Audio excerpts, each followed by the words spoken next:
Autonomías, autonomías, la verdadera revolución llega a ustedes gracias al auspicio de la Autoridad Aeroportuaria de Guayaquil, administradora del aeropuerto José Joaquín de Olmedo, orgullo de los ecuatorianos y ejemplo de institución autónoma.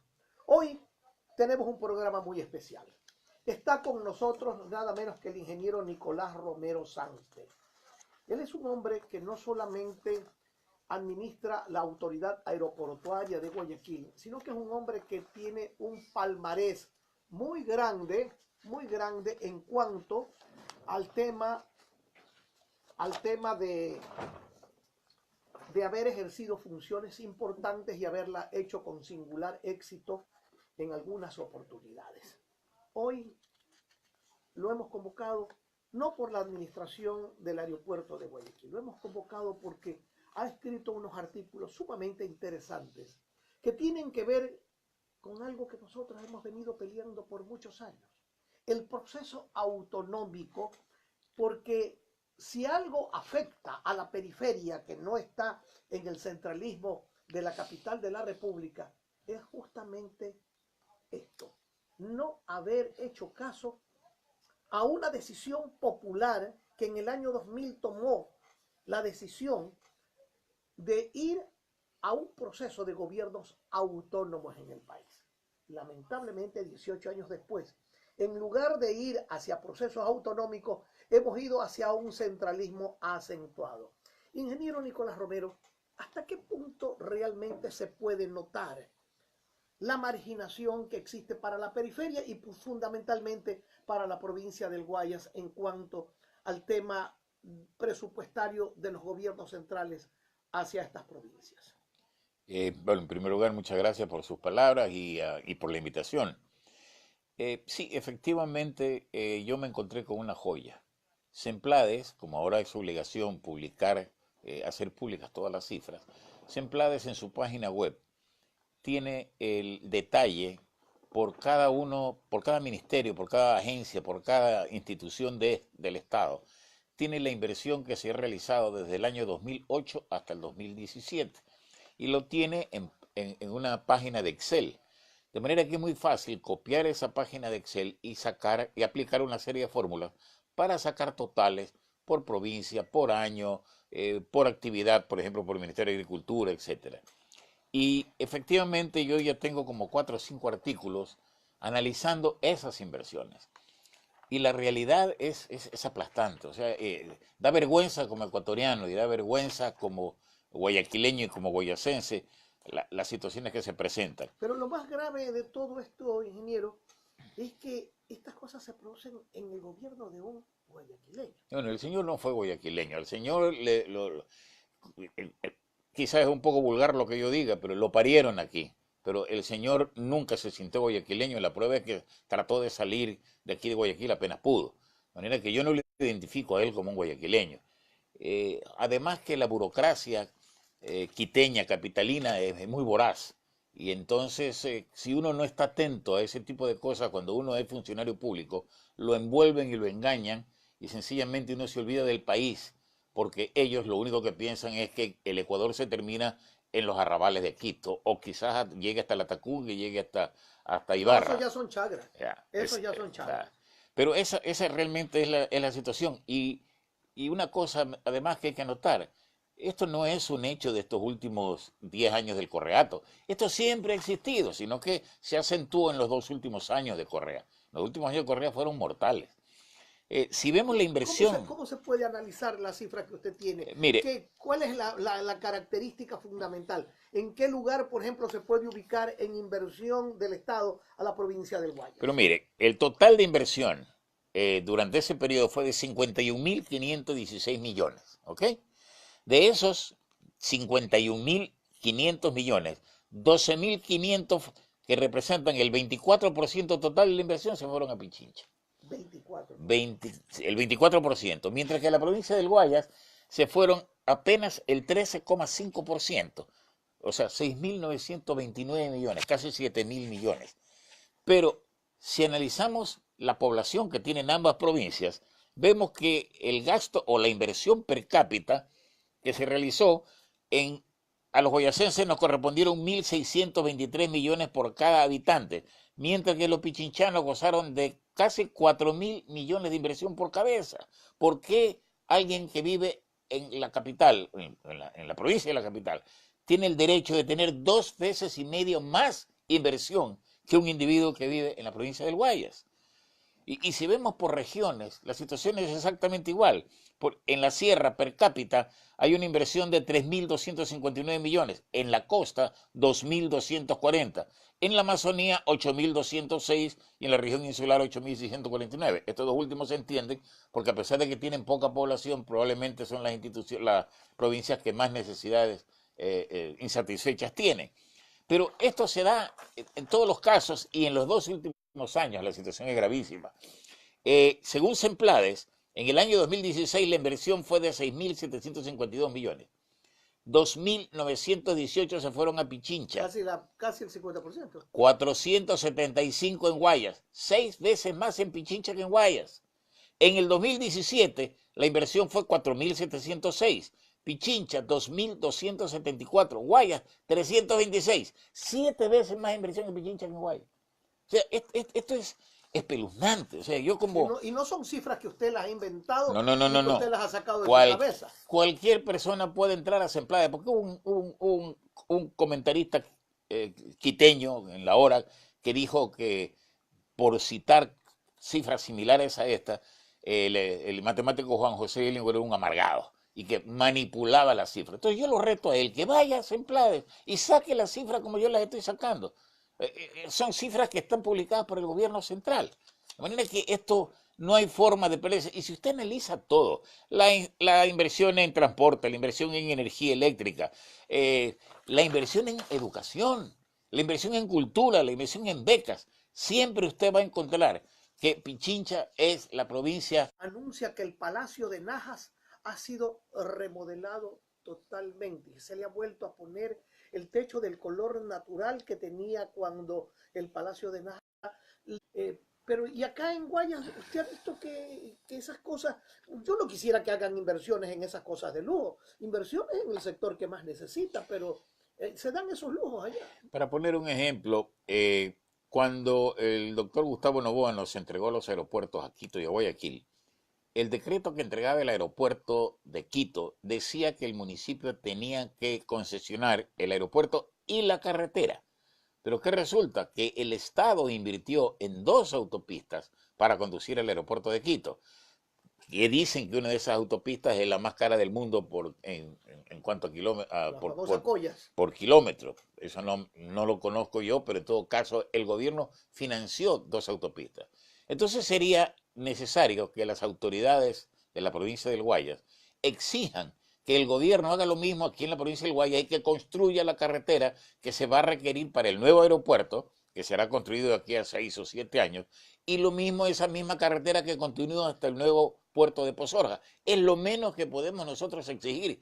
Pero yo no he visto que el prefecto provincial, que es al que le toca, esté protestando por eso o exigiendo por eso. Todo lo contrario, recuerdo que él fue realmente un gran admirador del presidente Correa, ¿no es cierto? Trabajó con él. Trabajó con él. Y yo no sé si es que él participó o no participó en la desmembración de la península. Eso sería interesante investigar. Sí, y una cosa fundamental, que habiendo tenido tan buena relación con el gobierno, se sobreentiende que es a cambio de una buena atención a la provincia. Se supone que es así, pero yo lo estoy probando y con cifras que fue todo lo contrario, que desgraciadamente en todos los aspectos el gobierno ni siquiera consideró esa buena relación y lo único que hizo fue entregarle mucho más dinero a la provincia del Pichincha y dejar a Guayas relegado como uno de los últimos.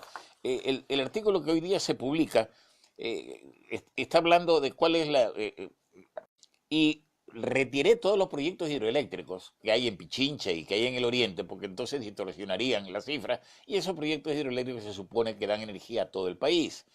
Y los datos, una vez más, son muy reveladores. La que más inversión recibió fue la Galápagos, con 7.699. Luego vienen las 6 provincias orientales. El promedio de las 6 fue más o menos 4.500 millones por habitante.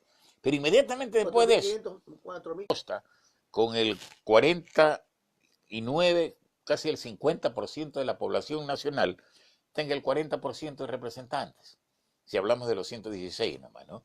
Mientras que la sierra, con el 44% de la población, tiene el 47% de representantes. Y el oriente, con el 5% de la población, tiene el 11% de representación.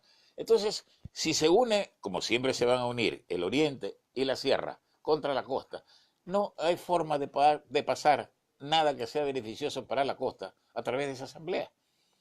De manera que los cambios tienen que ser radicales. Y yo creo que hay que aprovechar de que en algún momento alguien se va a decidir a coger ese mamotreto que se llama Constitución de Montecristi y botarla a la basura y elaborar una nueva constitución. Y yo creo que esa constitución tiene que redefinir al país. Hay que olvidarse de la distribución por provincias, hay que distribuir al país por regiones. Pero eso ya está establecido en la Constitución actual. Pero ¿quién la pone en vigencia? Eh, El plazo para regionalizar al país se ya cumplió hace venció. tiempo con largueza y nadie menciona una sola palabra al respecto en el Congreso Nacional ni en el Ejecutivo. Así es. Pero yo no creo que podamos seguir trabajando con esa constitución. Esa constitución ata de manos a todo el mundo. Es una constitución izquierdista que estableció una serie de instituciones que no sirven para nada y que lo único que hacen es beneficiar al gobierno que establece todos los controles. Hay que cambiar esa constitución y hay que irse hay que repensar el país y redefinir el país porque este tipo de inequidades no puede continuar. Pero lo que a mí más me asombra es cómo es posible que las autoridades, las fuerzas vivas, no protesten por una situación de estas.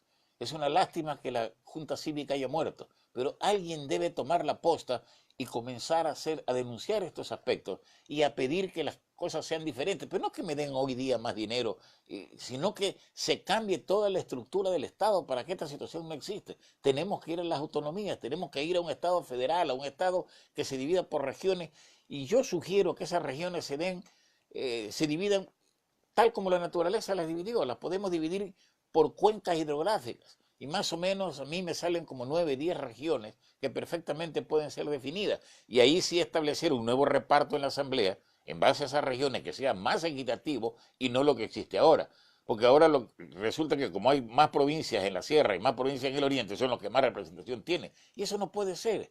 Tiene que ser en base a población y en base a otros aspectos que, entendidos en la materia, yo no soy abogado, analicen para que la Asamblea realmente represente al país y no como en este momento está pasando que representa a una región.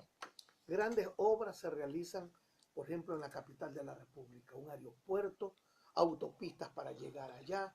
Ahora ya van a tener un metro que difícilmente pueda ser pagado si no se lo subsidia, porque allá todavía tienen el pasaje de 25 centavos, ni siquiera han podido llegar como han llegado en otras provincias a los 30 centavos, se niegan a pagar los 30 centavos. Se levanta el pueblo. Claro, ¿usted cree que puedan pagar los $2 que costaría el uso de este metro por persona para más o menos financiarlo? No, no creo que se lo pueda hacer y yo creo que tendrán que subsidiarlo y no sé cómo lo podrá hacer un municipio que está totalmente quebrado, de acuerdo con la información que se ha visto en los periódicos. Pero también Pero harán lo que han hecho toda la vida, pues. lo más Usted grave, sabe lo que han hecho toda la vida, así, pues, ¿no? así es, Inmediatamente hacer que paguemos todos lo los pagamos todos ecuatorianos. los ecuatorianos, pero ya lo estamos pagando todos los ecuatorianos. Si usted lee el decreto que estableció el financiamiento del metro, dice que el 50% lo financia el municipio y que el otro 50% el Estado. Pero hay otro artículo abajo que dice que si el municipio no puede pagar el 50%, lo asumirá el Estado. Y eso es lo que va a ocurrir. El Estado va a pagar los 1.500 o 2.000 millones que cueste ese metro. Yo le voy a comentar una anécdota que me sucedió cuando yo era legislador, allá por los años 79, que es muy decidora y ejemplarizadora y que me obligó en algún momento a escribir un libro conjuntamente con un amigo, el economista Enrique Verduga Vallejo, que se llama Ecuador, 4 males y una solución. Vamos a hacer una pequeña pausa y regresamos inmediatamente con más aquí en Autonomías, la verdadera revolución. Autonomías, la verdadera revolución llega a ustedes gracias al auspicio de la Autoridad Aeroportuaria de Guayaquil, administradora del aeropuerto José Joaquín de Olmedo, orgullo de los ecuatorianos y ejemplo de institución autónoma. Estamos dialogando con el ingeniero Nicolás Romero Sangster. Pero usted me iba a contar una anécdota. Sí, le voy a conversar una anécdota. Cuando yo era legislador, todavía se acostumbraba a las famosas asignaciones provinciales que las conseguían los legisladores. Y yo conseguí para las fiestas de Guayaquil una asignación de 30 millones de sucres. En ese entonces se trabajaba en sucres. 30 millones de sucres para la Casa de la Cultura del Guayas, que dicho sea de paso es una de las instituciones más desiguales en cuanto al reparto de asignaciones. Conseguí 30 millones para comenzar a construir. Usted ha visto el enorme espacio que hay al lado de la Casa de la Cultura para que se construya un edificio adicional donde se iba a construir el gran teatro de la Casa de la Cultura. 30 millones para ello, 10 millones de sucres para el Colegio Técnico Simón Bolívar de Guayaquil, que necesitaba una buena financiación, y 1 millón de sucres para el famoso astrónomo don Eloy Ortega. Óigame esta anécdota. Llegó el mes de los primeros días de diciembre y nadie pudo conseguir que la asignación se efectivice. A excepción de don Eloy Ortega, que se fue a vivir a Quito para conseguir que le asignen el 1 millón de sucres. Él lo pudo conseguir. Los otros 40 millones, los 30 de la Casa de la Cultura y los 10 del Colegio Técnico Simón Bolívar, cuando me llamaron los que estaban haciendo el trámite, pues las autoridades principales, Rafael Díaz y Casa y el rector del Técnico Simón Bolívar, me dijeron, nos han puesto 100.000 trabas y no podemos sacar ese dinero. Indignado me fui al Ministerio de Finanzas y cáigase para atrás. Ya le habían quitado esas asignaciones a la provincia del Guayas y se las habían dado al Consejo Provincial de Pichincha, por no haberlo tramitado, según ellos, en una forma eficaz. Mire usted. Bueno, se las daban en el mes de diciembre, pero ahí sí las tramitaban en un mes. Claro, claro, ese es la cantaleta de toda la vida. El argumento de la burocracia capitalina es que la gente del Guayas no sabe hacer las cosas porque ellos son los que manejan todo ahí en Quito. Y el otra cantaleta es que con el momento que comenzamos a hablar de una situación como la que estamos hablando, enseguida somos separatistas, que queremos hacer de Guayaquil un país independiente. Y el concepto no es ese. Lo único que el guayaquileño pide es que se lo trate en forma justa. O sea, no pueden haber provincias de primera y provincias de tercera o de cuarta. Y peor aún, que Guayas sea una de las últimas, y si no la última, provincia atendida en casi todos los aspectos. Miren, recién la gente está hablando de que es injusto que existan 6 carriles para ir a Ibarra o 6 carriles para ir a La Tacunga, pero hay una carretera infame para unir a Guayaquil con Machala, que son 2 emporios de riqueza. Entonces, ese tipo de situaciones tiene que terminarse de alguna manera y para mí la única forma es redefiniendo el Estado. Otra anécdota, año 1979, en el Congreso Nacional me encuentro con que el doctor Rodrigo Borja Ceballos presentaba un proyecto de ley para que Quito siga recibiendo el 1% del presupuesto, óigame bien, el 1% del presupuesto del Estado por ser capital de la República, 1% que lo había recibido durante 50 años. El 1% del presupuesto que no es académico, ¿no? No es una cuestión que no tiene trascendencia. Yo veo esto y digo, bueno, ya ha recibido durante 50 años Quito como capital de la República el 1%, está bien que haya otro 1% para que se lo repartan entre las demás capitales de provincias. Y hago esa propuesta. Le llamaron a eso enancarme en el proyecto de Rodrigo Borja y hubo un tremendo lío, una manifestación de quiteños hacia el Congreso que terminó hasta en una gresca que tuve yo con el doctor Rodrigo Borja, que prácticamente nos fuimos a los puños. Mire usted, y óigame esto para que usted se caiga para atrás. El alcalde de ese entonces, de Guayaquil, el señor Antonio Janamusa, se opuso a que yo haga esa lucha para que Guayaquil también tenga una asignación. Usted puede imaginarse, por eso le decía que muchas veces los guayaquileños por haber nacido en Guayaquil, no por sentir, no por tener el alma guayaquileña, los guayaquileños hemos sido los que más hemos perjudicado. Si usted analiza la historia, las particiones de lo que era la provincia de Guayaquil o el distrito de Guayaquil, la hicieron gobernantes guayaquileños. Es infame muchas veces aceptar esta situación, pero hemos sido desmembrados por guayaquileños. Qué doloroso que es aquello. No sé si usted en su análisis, ingeniero, ha podido encontrar, por ejemplo, las diferencias que hay en materia educativa, porque una de las cosas que más me preocupa es que hace un tiempo leí que los bachilleres que salen de la provincia del Guayas están muy mal calificados en relación a los de la provincia de Pichincha, por ejemplo. Claro, en aspecto de educación por aquí, de algún lado la tengo. La inversión en educación realizada en el Ecuador en este periodo fue de 5.590 millones. Pichincha disfrutó de 1.641 y Guayas 880. Dos veces más inversión en Pichincha que en Guayas en materia de educación. Esto implica que Pichincha, con el 18% de la población nacional, tuvo el 30% de la inversión, mientras que Guayas, con el 25% de la población, apenas tuvo el 18% de la educación, de la inversión que se realizó en educación. O sea que por habitante, Pichincha recibió 526 dólares y Guayas solo 201. O sea, dos veces y medio más por habitante en Pichincha que en Guayas. Si a esto le añadimos que en cultura la inversión fue de 90 millones en Pichincha contra 27 millones en Guayas, tres veces más en Pichincha que en Guayas, y que las becas que se repartieron, Pichincha 32 millones y Guayas solo 9, tres veces y medio, tres veces más. O sea, esa es la situación en lo que es educación, en lo que es en cultura y en lo que es becas. Yo creo que la Universidad Guayaquileña debería analizar cuáles son los resultados que se están dando de esta preferencia hacia Pichincha y este animadversión hacia Guayas en dos aspectos básicos, porque todavía no he analizado el problema de salud, que también es gravísimo en ese aspecto. Por eso el otro día leí en el periódico que la expectativa de vida más alta del Ecuador la tiene Pichincha, 77, y una de las más bajas la costa, y que la razón de la costa es porque el trabajo es más peligroso en la costa. Yo no creo que ese es el principal problema, porque así como el trabajo es más peligroso en la agricultura, pero también fortalece más al hombre porque está en la naturaleza y está al aire libre. Yo creo que el problema mayor es que la atención médica y la atención del seguro social es superior en la sierra y en Pichincha que en el resto que en Guayas y en la costa. Y lo mismo es el problema que hay en educación. Los índices de escolaridad son mucho más altos en Pichincha que en Guayas. ¿Por qué? Por esta preferencia.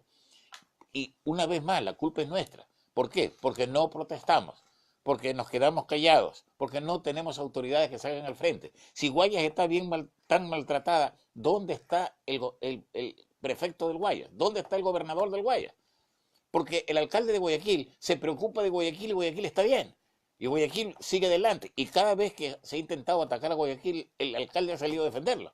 Pero el resto de las autoridades, nada. Y las fuerzas vivas, ¿dónde están la Cámara de Comercio, la Cámara de Industria, la Cámara de la Construcción? La Junta La Cívica. Junta Cívica. O sea, no hay. Por eso uno de mis artículos yo lo titulaba Guerreros de Madera. Porque no, ya eso de madera de guerrero ya no existe, ya no hay guayaquileño que salga realmente adelante, virilmente a defender a la ciudad, a defender a la provincia. Ya no, sencillamente, ok, está muy bien, que dan 4 veces más inversión a Pichincha que a Guaya. Ok, acá trabajemos nosotros y punto, y preocupémonos de salir adelante. No es así, no es así. Recordemos que usted hablaba de la consulta que se hizo sobre autonomía. ¿Usted recuerda cómo comenzó eso? Fue un grupito de muchachos de 24, 23 años, entre los que estaban mi hijo. Un grupito de muchachos que habrá sido, ¿qué? 15. Vaquerizo, Mata, Romero.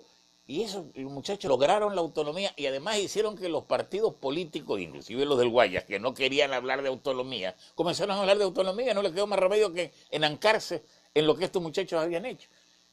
La juventud, ¿qué hace ahora? Estamos castrados. Lamentablemente, hoy justamente se celebra, se conmemora un año más de la muerte de los vicentinos que tumbaron a Velasco Ibarra ya por el año 1961, cuando hasta la revista Vistazo tuvo en su portada, una portada que se la recuerda mucho para nosotros los vicentinos, que sale la patria cargando un vicentino muerto, porque ahí murió pues Miño, Mariscal, Montenegro y Barrio Nuevo, y decía no murieron en vano, porque logramos pues tumbar, por ejemplo, a la dictadura de Velasco Ibarra, pero lógicamente son triunfos efímeros porque poco después volvieron todas las cosas a ser iguales, ¿no? En este país todo es como un corsi ricorsi. Cambiamos de gobiernos, pero no cambiamos de maña. Este es como el zorro, ¿no? Cambia el pelo, pero nunca cambia las mañas. Así más o menos es la República del Ecuador. Entonces, yo me pongo a pensar, ingeniero, ¿hasta qué punto esto puede ser cambiado? ¿Cómo? ¿Cuál es la propuesta que a usted se le viene en mente? ¿Cuál es la situación? ¿Alzar la voz, pelear, gritar, patalear, cambiar la Constitución? ¿Cuál es la propuesta que en definitiva, o es un cúmulo de acciones? Esto tiene que, yo creo que sí, yo creo que es un cúmulo de acciones, pero principalmente esto tiene que salir de los partidos políticos. O sea, aquí se ha hablado muy mal de los partidos políticos y se los ha tratado en forma inmisericordia, pero usted como político bien sabe que un país sin partidos políticos fuertes no puede funcionar, no puede funcionar. Entonces, son los partidos políticos los que tienen que tomar realmente la iniciativa, y si no la toman ellos, es la juventud, la academia, las fuerzas vivas, las que tienen que empujar a que estos partidos políticos traten de cambiar la situación de este país. Pero hay una situación, si usted le pregunta, y yo he entrevistado, porque este programa Autonomías tiene ya 15 años de vigencia, he entrevistado a gran cantidad de políticos, y cuando les pregunto si están de acuerdo con el sistema de gobierno autonómico, todos, no ha habido una sola persona que me diga que no está de acuerdo, nadie me ha defendido al centralismo.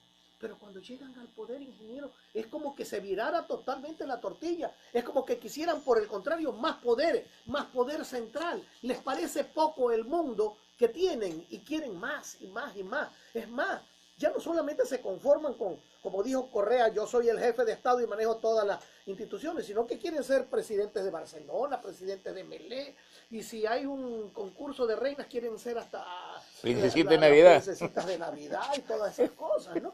Y yo no entiendo, pero esto es una concepción familiar, es una concepción genética, es una concepción de hogar. ¿Qué es? Porque en los hogares también funciona el centralismo. Así es. Bueno, esto es una herencia de los españoles, ¿no es cierto? ¿Verdad? Desgraciadamente esa es la situación. Eh, Nosotros estamos formando un grupo, o sea, no tenemos ningún interés político, no queremos, ya a los 77 años no me interesa en absoluto ninguna figuración, pero sí me interesa trascender y dejar algo para las nuevas generaciones. Entonces me he reunido con un grupo de profesionales para tratar de elaborar una regionalización del país, una división del país por regiones, que como digo, desde mi punto de vista lo ideal sería dividirla por las cuencas hidrográficas, por ejemplo, la cuenca del río Guayas, que a propósito, Correa, uno de los crímenes más grandes que cometió Correa fue eliminar a CDG y llevarse todo a que lo se dirijan desde Quito, cuando gracias a CDG tenemos el trasvase a la península de Santa Elena, el trasvase a playa, podemos tener agricultura, tenemos agua potable en la península de Santa Elena, el famoso Plan América, claro, de Daula. el Plan América, tenemos arroz en abundancia. Entonces, una vez que establezcamos esa división territorial, luego hay que elaborar un borrador de constitución que contemple un Estado federal, a regiones autónomas, y fácilmente podemos ir analizando los ejemplos de gobiernos autónomos en el mundo, como el español, como el alemán, como el francés, como el norteamericano y el canadiense, que para mí son los más eficientes, porque el español no está funcionando muy bien. Pero basándonos en eso podemos elaborar un documento y vendérselo a algún partido político ya con todos los churos hechos, como dicen los muchachos. A propósito de esto de que el español no está funcionando bien, tampoco funciona muy bien, por ejemplo, en la Argentina, no. Porque muchas veces, sobre pretexto de autonomías, se cree que la autonomía es que nadie me controle, claro. Es que nadie intervenga en lo que yo hago. Y esa no es autonomía. No, en absoluto. La autonomía administrativa es justamente tener la oportunidad de no depender de otros en lo económico, pero rendir cuentas como se tiene que rendir cuentas normalmente. Así es, la rendición de cuentas no tiene nada que ver, no tiene nada que ver con impunidad. O sea, la autonomía no tiene nada que ver con impunidad. La autonomía es un manejo propio en la región y que cada región compita con la otra, pero compita en forma leal y en forma justa. Sí, efectivamente, hay muchos países en donde no ha funcionado. Yo creo que en Brasil tampoco funciona, en Venezuela tampoco funciona, México funciona más o menos. De lo que hemos analizado, creemos que la canadiense y la norteamericana son buenos ejemplos que se pueden adaptar a nuestro medio.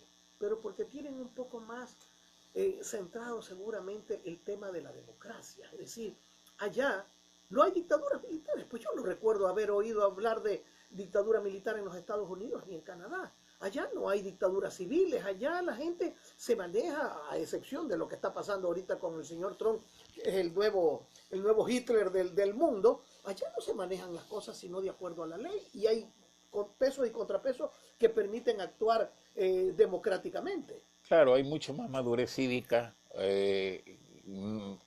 hay un nivel de educación mucho más alto, de manera que sí, hay diferencias, pero a eso es lo que tenemos que aspirar.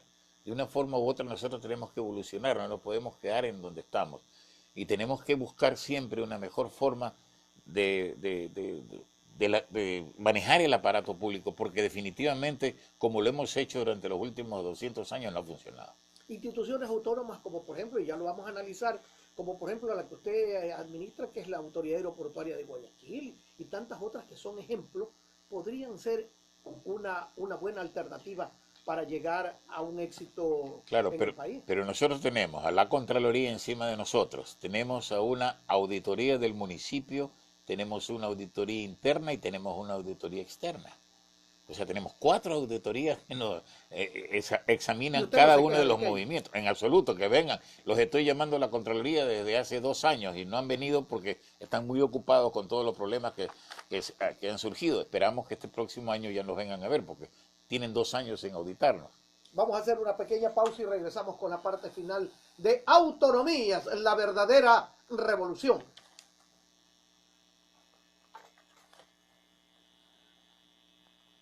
Autonomías, autonomías, la verdadera revolución llega a ustedes gracias al auspicio de la Autoridad Aeroportuaria de Guayaquil, administradora del aeropuerto José Joaquín de Olmedo, orgullo de los ecuatorianos y ejemplo de institución autónoma.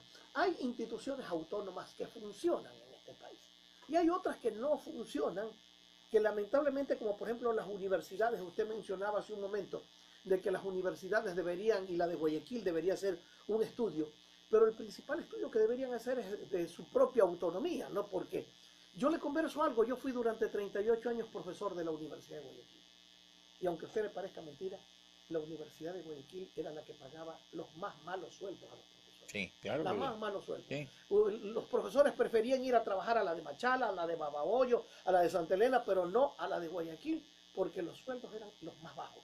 No hablemos de la Universidad Central de Quito, que esa pues pagaba los mejores sueldos del país. Pero yo pregunto una cosa, ¿por qué razón usted considera, ingeniero, que la gente se ha tirado para atrás y no pelea? ¿Acaso habrá sido por los 10 últimos años de administración correísta? Pero nosotros tomamos la decisión de ir a gobiernos autónomos no en los últimos 10 años, la tomamos en el año 2000. Correa está desde el 2008 para acá, Así es. ¿no? Pero durante todo ese lapso han habido otros gobiernos y pocos han impulsado realmente el sistema de gobierno autonómico. Quizás por el concepto que usted acaba de decir, porque los políticos son autonomistas mientras no están en el poder y una vez que llegan al poder son centralistas porque quieren acaparar Todo, ¿no? todo el poder en sus manos. Quizás esa es una de las razones. Yo le comento algo y disculpe la Ajá. interrupción. Yo pertenecía pues a CFP cuando fui diputado. Y alguna vez le decía a don Assad, oiga, don Assad, tenemos que pelear porque la distribución del número de legisladores está totalmente distorsionada. Esto no puede ser que provincias que casi no tienen población tengan 2, 3 diputados y nosotros con una población que es el 25% del Ecuador tengamos tan pocos legisladores. Y me contestó esto, era un hombre muy inteligente, pero como todos tienen sus concepciones, él pensaba como político, ¿no?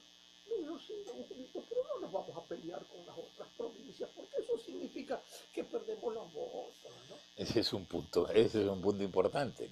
Es un punto importante. Si alguien aspira a la presidencia de la República y se lanza con un concepto como el que yo estoy escribiendo en el periódico, de demostrar cómo hay una preferencia salvaje hacia Pichincha y que a Guayas se lo trata muy mal y exigir que me traten igual que Pichincha, probablemente nadie vote por mí en Pichincha, ¿no? Efectivamente, esa puede ser una de las razones por las cuales la autonomía no funciona. Pero yo creo que en algún momento esto tiene que surgir. Y ojalá que surja de la juventud. O sea, así como este grupo de jóvenes que Pero ojalá que mencionábamos surja la juventud también, pues, porque está ese es total, uno de los problemas graves que uno de tenemos. los graves problemas. Mire, yo dejé de escribir en contra del gobierno de Correa y comencé a hablar y escribí 150 artículos de ópera, porque me harté de protestar de lo que estaba pasando y ver que nadie reaccionaba. Porque el pueblo bajo estaba feliz porque le daban plata, le daban bonificaciones. Los comerciantes y los industriales estaban felices porque nunca había habido tanta plata y el Estado les compraba. ¿No? Los bancos también están No, los contentos. bancos también estaban contentos. No les importaba que esto llegaría un momento en que se terminaría y que se reventaría el globo. ¿Por qué? Porque estaban ganando en ese momento. Entonces yo dije, ¿para qué voy a seguir tratando de denunciar todo lo que está pasando si nadie me hace caso? Y decidí no escribir más sobre eso y comencé a escribir 150 artículos sobre mi seminario de ópera y los di en secuencia. Ahora he vuelto a escribir pero no a preocuparme de Correa, sino a preocuparme del futuro. A decir, miren, lo único que estoy haciendo ahora es denunciando la situación actual, para analizar, hacer un análisis de situación. Mire, esto es lo que tenemos y esto tiene que cambiar. Y entonces tratar de orientar y estructurar un nuevo país ¿Y en usted ve donde se, perspectivas, por ejemplo, de parte de los gobernantes? Cuando hablo de los gobernantes no solamente me refiero al presidente de la República, sino Congreso y todas las otras funciones del Estado.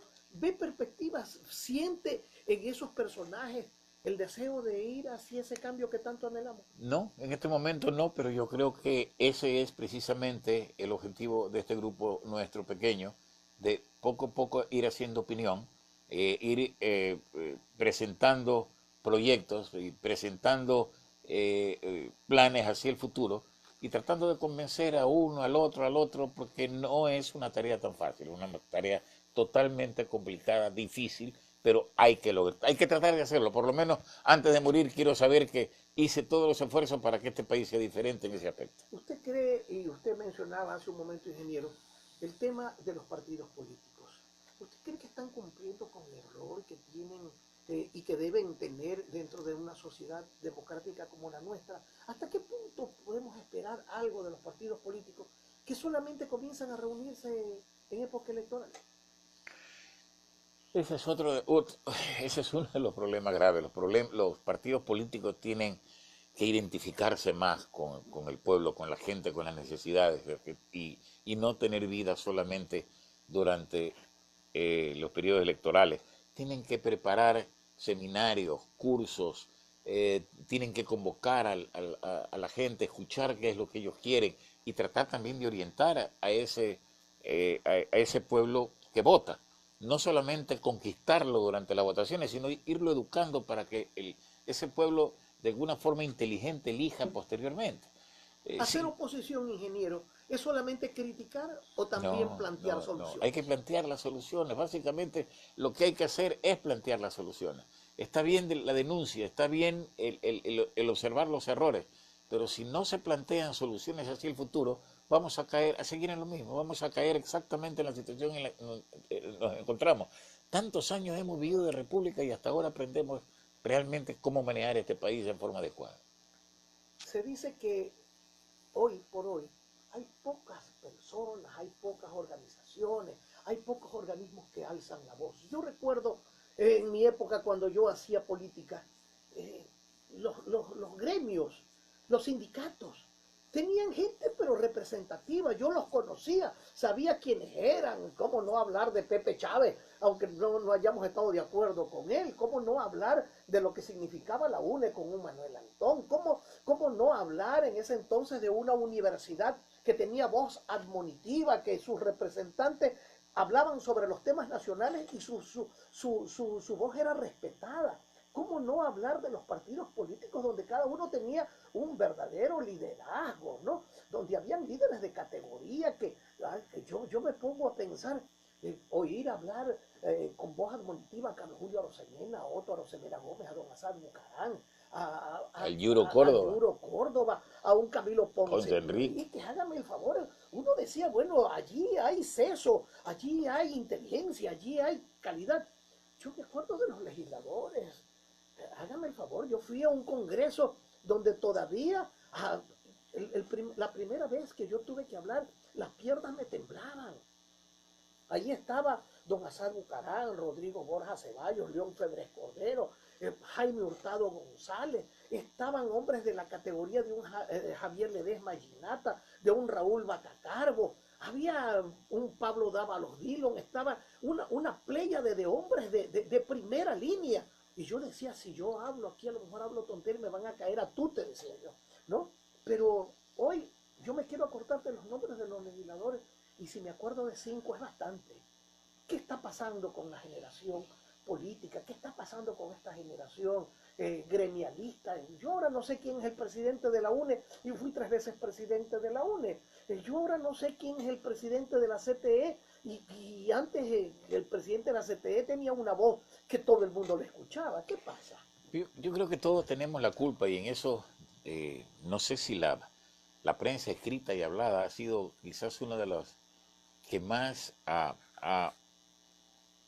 hablado en forma peyorativa de los partidos. Se ha hecho una campaña tan fuerte en contra de los partidos que sencillamente no hay interés de la juventud en entrar en un partido político. Pero es que la prensa ha tenido que ir a asumir el rol de los partidos políticos que no han hablado, pues. Ese es el gran problema, ¿no? Porque ¿quiénes son los que han peleado? ¿Quiénes son los que han denunciado la corrupción? Los partidos políticos. Lo ha tenido que hacer la prensa. En el caso de los últimos años en el Correato, efectivamente, es la prensa la que ha peleado realmente a brazo partido contra Correa y su gobierno. Pero al mismo tiempo que ha peleado contra ellos, lo que ha hecho también es atacar a los partidos políticos. Y yo creo que un país sin partidos políticos fuertes y robustos y serios, sencillamente no puede marchar. Hay que fortalecer esos partidos políticos y más bien deberíamos tratar de ver eso, cómo se fortalecen los partidos políticos y cómo se hace que los partidos políticos sean atractivos para la juventud, porque un partido político sin jóvenes preparados, como existen en este momento en el Ecuador, tampoco va a funcionar. De manera que el problema no es fácil, el problema es realmente complicado y es materia de que sociólogos y políticos lo analicen en forma exhaustiva para ver dónde está la pelotita, cómo podemos resolver este problema que aparentemente es no encontramos así nomás fácilmente la salida. Porque es realmente duro. Yo por ejemplo, no veo muchas perspectivas de salir del atolladero en el que estamos, en tanto y en cuanto, por ejemplo, los partidos políticos no ejerzan verdaderos liderazgos, en tanto y en cuanto las universidades del país no tengan voz, en tanto y en cuanto los gremios estén callados y estén pensando en la migaja que les puede caer del mantel largo de los gobiernos. Por eso es que hay que tomar ese mamotreto de Montecristi y acabarlo, porque ese mamotreto fue el que sirvió para callar a las universidades, para tratar de callar a la prensa, matar a los gremios. Efectivamente, entonces, y la universidad tiene que despertar, la juventud tiene que despertar, tiene que pensar que este es nuestro país, que vamos a vivir aquí toda la vida, que no vamos a salir de aquí, que nuestros hijos y nuestros nietos se van a educar aquí y todos tenemos que participar de una forma u otra en tratar de construir un mejor país. ¿No será que la tecnología también nos está agotando? Yo no creo, más bien la tecnología es uno de los elementos que mejor podemos utilizar. Pero lo utilizamos mal, parece. Porque nuestros jóvenes están todo el día con el tiki-tiki, pero chateando y hablando tonteras y no buscan allí lo que es fundamental, el conocimiento. Pero, por ejemplo, yo estoy botando todas mis enciclopedias. Claro, porque ya para qué leer allí. Estoy ocupando, yo tengo una biblioteca muy grande, pero estoy ocupando tanto espacio que sencillamente las voy a regalar, porque ya con Google, ya con Wikipedia, lo que sea, está ahí todo. yo investigo todo, ahí me sale la respuesta de todo, ¿no es cierto? Por eso es que yo sostengo como educador que ya la educación nuestra, la del maestro, debe fundamentarse en enseñar a aprender, a usar la tecnología. Y nosotros fundamentalmente debemos es preparar al individuo para que sea útil a la sociedad. Involucrarlo en que sea, en que use las inteligencias múltiples y fundamentalmente la inteligencia emocional, pero nosotros no lo estamos haciendo. Y tratamos todavía de que los profesores vayan a impartir conocimientos científicos en el aula como que si eso fuera lo fundamental. ¿Cuántos funcionarios y empleados hay en el Ministerio de Educación? ¿Cuántos tienen una preparación adecuada? Los pensum de estudios han sido revisados. Los pensum de estudios, la última vez que yo revisé, por ejemplo, en filosofía, me encontré que hablaban de la filosofía egipcia y la filosofía mesopotamia. Nunca yo he sabido que existía filosofía de Filosofía, Egipto porque eran estados esclavistas claro. y además creían en un Dios absoluto que era el mismo rey, de manera que no había libertad de pensar.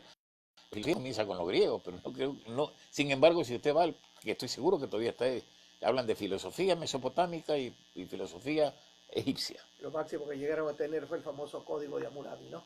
Bueno, le queremos agradecer, ingeniero Nicolás Romero Santos, la oportunidad de dialogar con usted tan interesantes temas que ojalá quienes nos escuchen tomen esto como un llamado de atención para que participemos más activamente en la vida nacional. Porque ese dejar que otros hagan, dejar que el importismo nos invada, solamente nos llevará al fracaso. Muy amable, ingeniero. Le agradezco mucho a usted también.